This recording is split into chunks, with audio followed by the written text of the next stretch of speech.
Хотелот Green Space, кој се наоѓа на стариот пат Охрид-Струга послан на самото крајбрежје, е првиот поголем угостителски објект кој е опфатен со акцијата за уривање на дивоградби.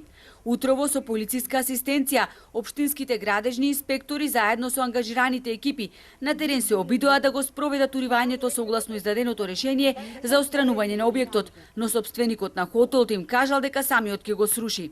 Кога екипата на нашата телевизија беше таму, градежните работници го отстрануваа кровот. Се обидовме да добиеме информација од инспекторите дали целиот хотел е дивоградба, кој е сопственик на истиот и зошто не се интервенирало веднаш кога хотелот почнал да се гради.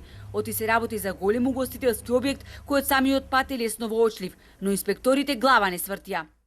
До диво изградениот хотел Green Space води пат послан со чакал. Иако изгледа нелегално, тој работи 2 месеци веќе почнал да ги прима првите гости. Дворот на објектот е хортикултурно уреден, со патека која води до самата плажа. Податоци за хотелот Green Space може да се најдат и на Booking, каде може да се изврши и онлайн резервација. Таму стои дека се работи за хотел со 3 звезди, кој има 19 соби, сопствен паркинг и приватна плажа. Тој е целосно резервиран до средина на месец октомври. И покрај тоа што хотелот е во оградба и има решение за рушење, на Booking, толку се обидете, и денеска може да извршите резервација. Нејасно е кој и како извршил категоризација на хотел кој е во оградба.